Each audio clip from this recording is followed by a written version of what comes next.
The big question about this movie is the guy a freaking zombie or is he a vampire?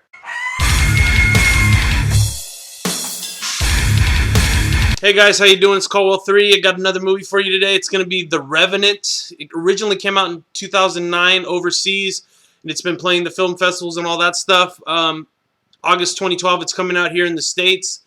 So I watched it, and what did I think? It's alright, in my opinion.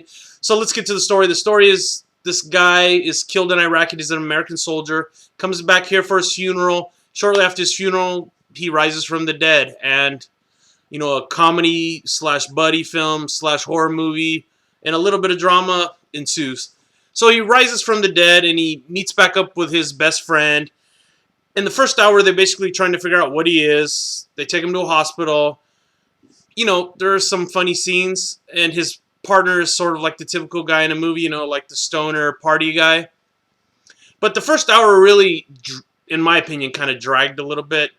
You know, he had a girlfriend that he was supposed to marry before he went to Iraq, and they don't really delve into that too much. You know the guys are friends, but they don't really go too much into their past history.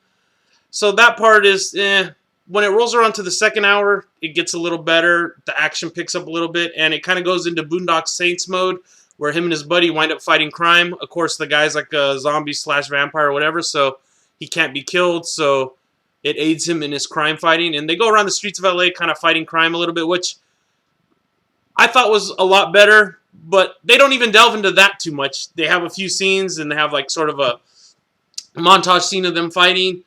But it never really gets into it. And then in the last 20 minutes, it kind of switches gears again. And the last 20 minutes are the best part of the movie, in my opinion. The ending is pretty cool. But overall, I thought this movie could have used a lot of editing. They could have trimmed the story down a little bit and maybe focused on one idea because, like I said, they were kind of a little bit all over the place. And that's what I think really hurt this movie. The main actor is David Anders. He's been in a lot of things, namely Heroes. That's where I recognize him from.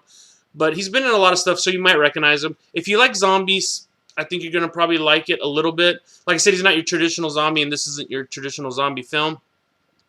Besides that, like I said, I'm going to give it a slight recommendation. 3 out of 5 stars. Only if you're a horror fan. It's a little something different.